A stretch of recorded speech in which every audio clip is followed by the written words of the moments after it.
Okay, hi everyone. I'm Sylvester Watch. I'm in charge of strategy for Easy Drain Care products. So as usual, I'm not very well trained in the healthcare field. Not even very well, not trained at all. But I work with people who are skilled in the field. So together with me, I have the founder and president, Ezra Nyankira, and I also have a marketing executive, Edward Nyankira, who has over 15 years in nursing. Ezra has over 21 years of experience in nursing. So real quick, we just want to get started on trying to understand why the easy drain concept, and maybe just a brief background from Ezra as to why the thought around an easy drain bed, an easy drain cushion, or an easy drain whatever else will come in future. Yeah, thank you. As you have heard, my name is Ezra Nyankira, the founder and president of Easy Drain Care Products. This is a concept which started many years ago when I was working in home care, and I used to be a wound care nurse. I used to go to people's homes, change their dressings, and clean their wounds, and go. I could do that and then come back the next day until the wound healed or until it got worse and the patient had to be taken to the hospital. So one thing happened. Either the wound healed or it got worse. But unfortunately, to say, there is too much suffering out there which can be eliminated. This particular instance, I was taking care of a couple, an elderly couple, a man and a wife. The wife was bedridden, and the husband was able to get around, but he was sickly, so he couldn't offer really any care to the wife. So I was taking care of this lady, and she had a wound on her coccyx. Could come in, clean the wound, change the dressing, and leave. Then I noticed that every time I came back, the patient was in the same diaper I left her in with the previous day. And obviously nobody changed her during the entire 24 hours since I left. And the wound was getting worse. And the lady was in pain. And I started thinking, we got to do something different. This is not working. And I started imagining or thinking, is there anything we could do better than what we are doing at the moment? I mean, we had all the machines. We had the wound vac. We had all the machines which are needed to take care of a wound. But still, there was a problem with the incontinence and the urine, which was burning, eating the rest of the skin. The diapers have their purpose, but in this particular case, especially for the incontinent people, the diapers really don't serve them well, simply because we are addressing not getting the bed wet or their clothes wet. We are not addressing the patient's skin. And that's where we started, I started working on this project. And the earlier days I tried to see how it could work. It took me a while. I bought a few mattresses, made some holes in them, and put some tubes in them and put plastic over it to see whether that could help if somebody laid on it so that when they pee, the water could go through. It didn't work, but the concept was there. So I eventually had to contact some engineers and some designers, and we started working on the project. Even though it's been years in the making, now we do have the Easy Drain array of products, and that's why we are here today to talk about. And looking at this from a perspective of experience, Edward, and looking at what is available out there for medical care, be it in group homes, nursing homes, long-term care, hospitals, what instruments or machines or equipment are available out there that you think are addressing more the bed and the material stuff and not pointing to the patient, which essentially creates the need for an easy drain type of product.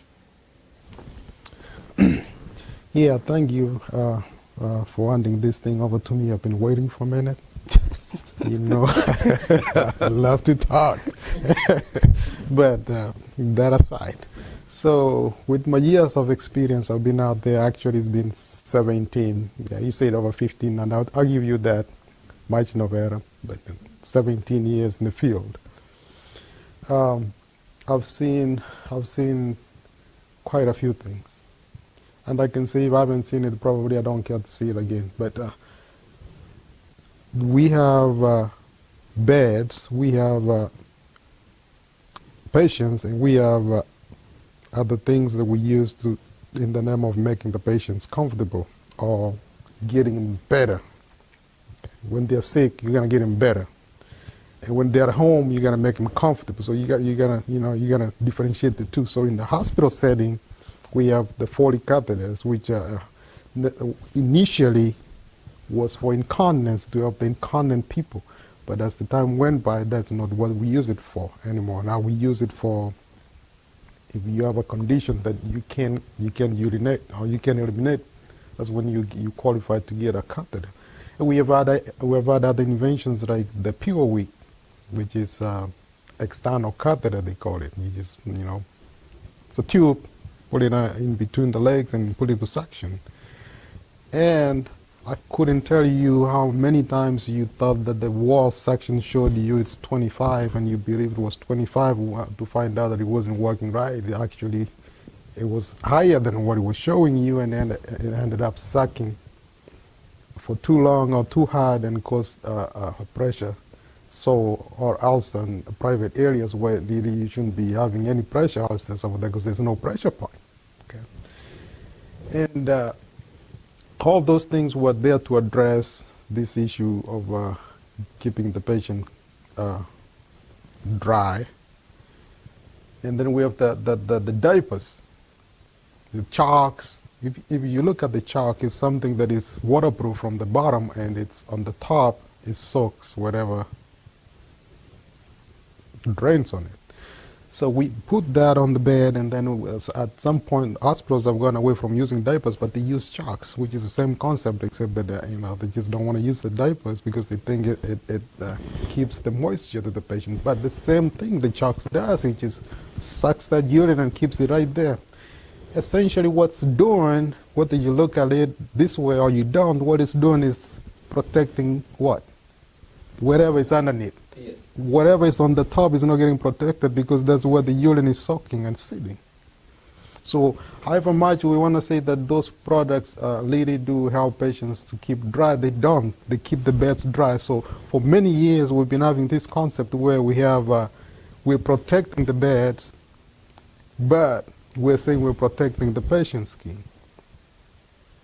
And that's where HealthyDrain comes in and said, you know what, maybe we've been doing this backwards for so long. How about we look for a product that actually focuses on the patient? Let's focus on the patient, not the bed. Let the bed do what is, let it get wet. You know what, if that's what gets wet and the patient stays dry, so be it. But HealthyDrain has come with this product where it lets the patient stay dry and the bed takes the heat. So we've come with the innovation to do that. So both we have benefits where the patient actually gets the most benefit, where they don't have to stay soaked wet for a period of time until somebody comes to help. I mean, in hospital they say 2 hours because there's people employed there working 24 hours. How many times do you find somebody at home coming to change somebody every 2 hours? And is there any rule, like in the hospitals, they have a medical rule saying the patients gotta be, if they can't turn, they gotta be turned every 2 hours. There is no an equivalent rule. When these patients leave the hospital and they go home, there is no such a rule that turn them every 2 hours. So it could be 4, 5, 6. It could be even, like Ezra said, it could be a day before these patients get taken care of in a home because there is no rules like in the hospital. So it could be 24 hours actually. Can you imagine laying in urine for 24 hours waiting for somebody to come and help you? Have to think about. Yeah, okay, with the uric acid and all that burning effect. Talking of how this, the center part of the bed does its drainage work. As we had a conversation with Ezra earlier in some of the strategy sessions, he educated me on why we use silicon as a material as opposed to rubber. So it's called what? Latex rubber.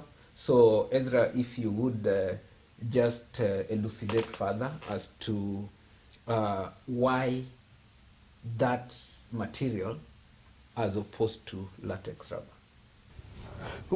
Well, we chose silicon versus latex rubber because from our research, a lot of people are allergic to latex, and so we thought we want to make it more user friendly, and there are more people are less allergic to silicon.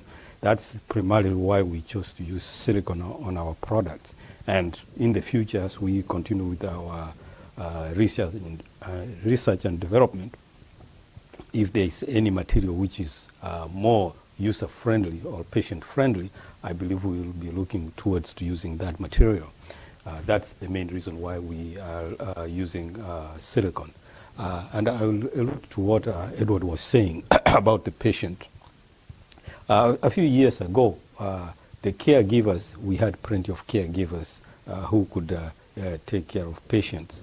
But as time goes by, I imagine about 11 years ago, we were going through that scenario I gave earlier. And as time went by, there are less caregivers coming into the market versus the number of people who are getting sick, or the elderly and such people needing care.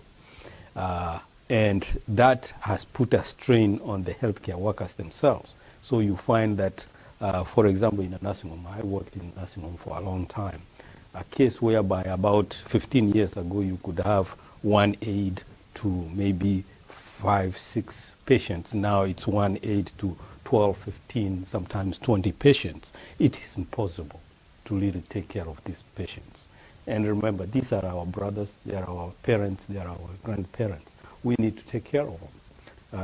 But we don't have the manpower as per se. Or if there is, then there's something has broken in the system, because it's not translating to the ratio of patient to caregiver ratio. It's too high. So we believe with our product that will give a little relief to the caregivers. Can you imagine, Edward or Sylvester, you taking care of a patient who is maybe 250 pounds or 300 or 400 pounds by yourself? It is a chore. It is difficult. I would like to steal it from you, and don't count it against me. So anyway, I had an opportunity about a couple years ago. Was it a couple years? Maybe a year, to be exact. We had a client or a patient in one of the hospitals that I worked for. And this particular client was a pediatric patient. So she weighed over 500 pounds rather, over 500 pounds. So we had a big boy bed. That's how we call it, the big boy beds. So we had a big boy bed. But the way the habitus, or the way this patient was formed, she had so much weight in so different places that it made it very hard actually to take care of him. If you had to turn this patient on the side, the chest was so heavy that you collapsed the lungs, so you couldn't keep him there in that position to clean him long enough to get them clean enough before you bring him back. So you had to use like 8 people. So you go this way and you try to work on this side and then bring him back, let them get some wind, and then try to come this way and do the other side.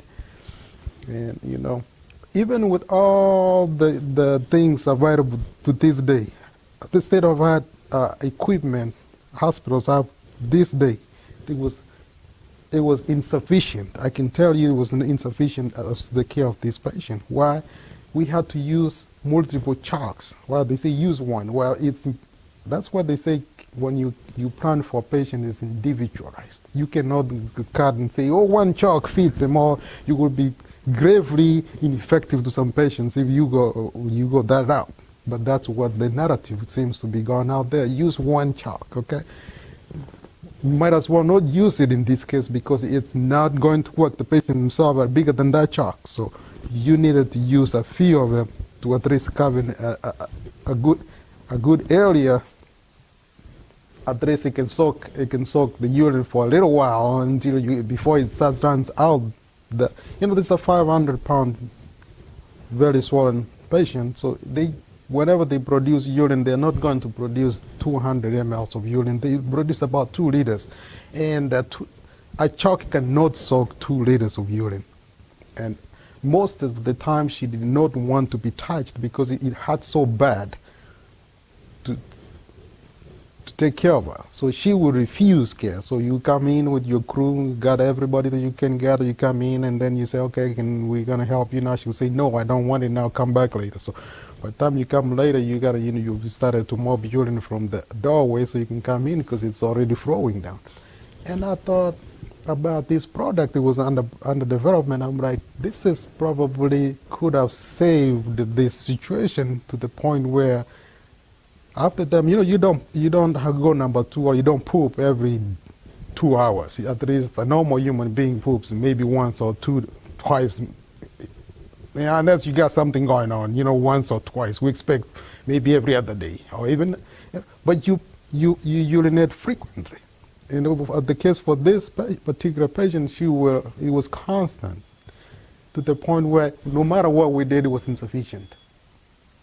We tried everything, we brought everything that we could use, and it was totally insufficient. I thought about this. If we had an easy drain bed over here, at least, we couldn't have addressed all the weight issues, but this issue of incontinence where urine is running down the door could have at least been contained. And the patient would have stayed dry.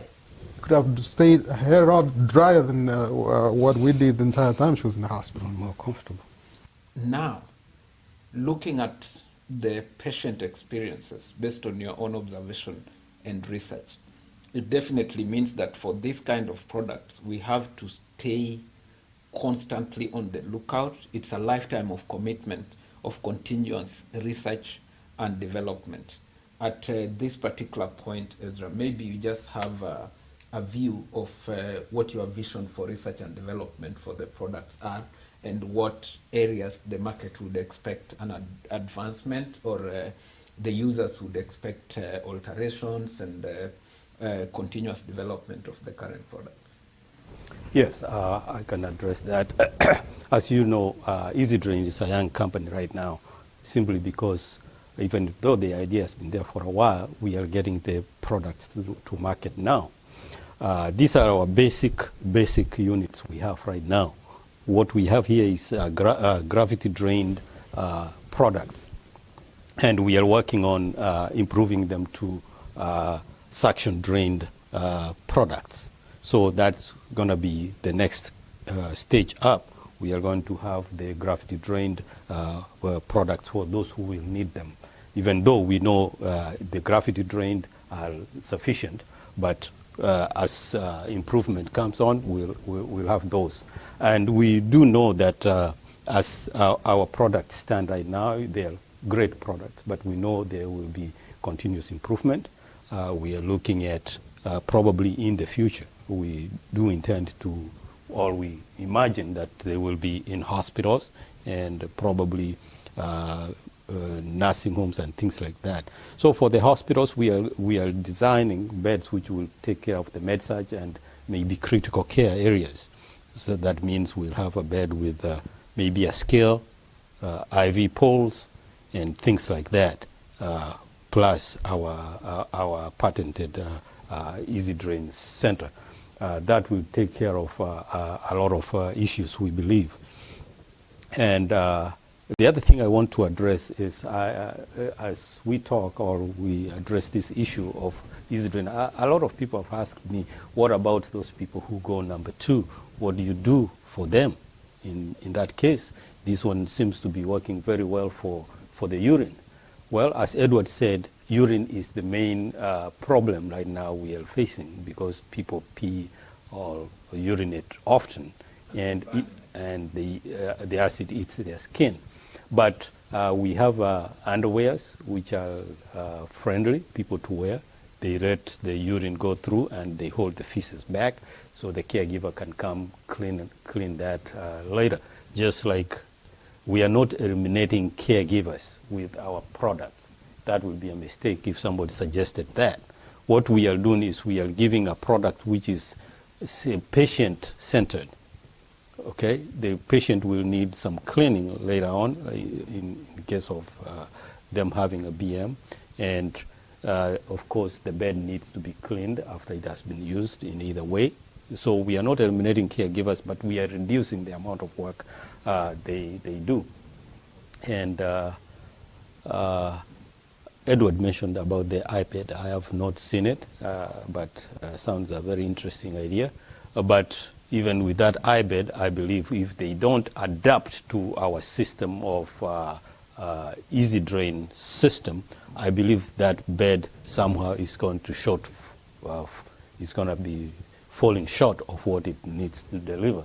So either way, you look at it, I believe that easy drain is the way for the beds for the future, and that's why we say the care products of the future, because I really, maybe I could be wrong, maybe I'm biased. Of course, I came up with the product. I might be biased, but I tend to believe that in the future, most beds, this is the way they are going to be.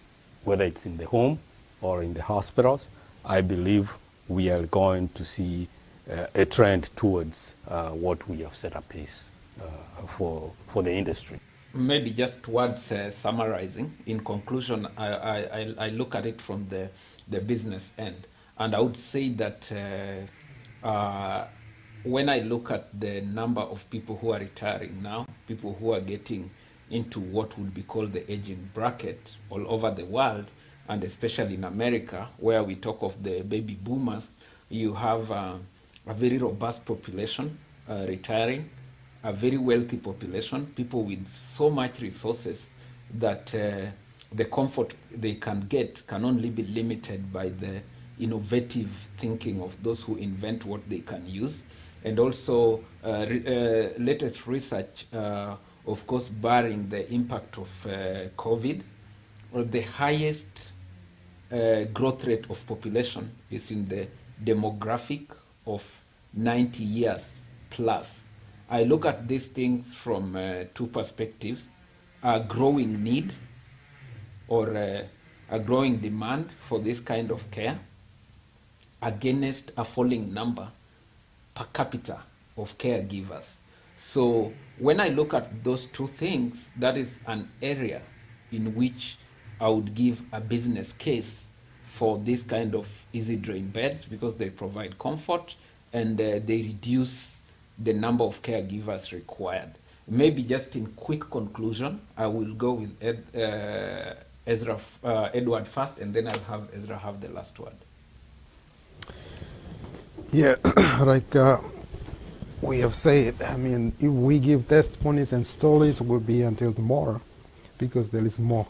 And we see more every time you think about something, you're like, man, this product can really solve this problem, or to some extent, make it better for both the patient and even the caregivers. You know, we have this issue that we don't address. It's called caregivers strength, where you overwork, you burn out your caregiver. I'm the caregiver, I'm supposed to take care of you, but you are burning me out. I just can't do it. Mentally, I'm getting mental issues now because I gotta do this thing every 5 minutes, you know. I change you, I go right there. Before I come back, you're already calling me that you're already wet. So, you know, over time, it gives the caregiver mental issues that also need to be addressed at some point. But if we had products like Easy Drain, where I mean, yeah, you can be wet for a few minutes, that's fine. That product can help until I get back in there. So I'm not constantly getting this stress that I have to get back in there when you call me because you are wet. We have people suffering from psychiatric issues. Maybe it hasn't been studied, but if we put that study moving forward, there is more. You will find more caregivers having issues than we are willing to admit. With that being said, I will give it back to you. So time is not on our side at this minute. So I give it back to you. Yes. In conclusion, I'll just have to give a challenge to everybody out there. At some point, if you're a human being, I believe at some point you've had a chance to be in wet clothes or laid on a wet bed. And I want you to imagine that there's somebody who is, I believe if you were wet for a few hours, and it's circumstances which you could change. You could go take off your clothes and be dry and feel good. I want you to imagine somebody who is not able to get out of bed, not able to help themselves. They urinate. When they urinate, the urine is warm, and it feels warm to their skin, and the acid starts acting on their skin. After a few minutes, that gets to be very cold. And imagine yourself or your loved ones sitting in a wet, cold surface for an extended amount of time, and they don't have a way of getting rid of it. I think it's very distressing for anybody, and I believe if we started all the companies who are in the field, in this arena, could start actually addressing the patient, the person who's suffering, versus the bed, the mattress and the bed, I think we could make better strides. That's my take, and I believe it's a challenge I leave for everybody to think about that. And if they think that the current trajectory we are taking is the right one, well, I believe everybody's entitled to their opinion, but just take a hard look at that. All right, that probably does it for us, and I'm looking forward to a more detailed conversation with Ezra, Edward, and other team members of EasyDrain, because come January, we will have a more detailed, not only this in a video or audio format, but we'll also have it in a magazine format. So we look forward to giving a more detailed report on this, a more detailed story, and a more detailed graphic format with pictures and illustrations, how the bed works, how the cushion works, and the possibilities that we look forward to. Thank you.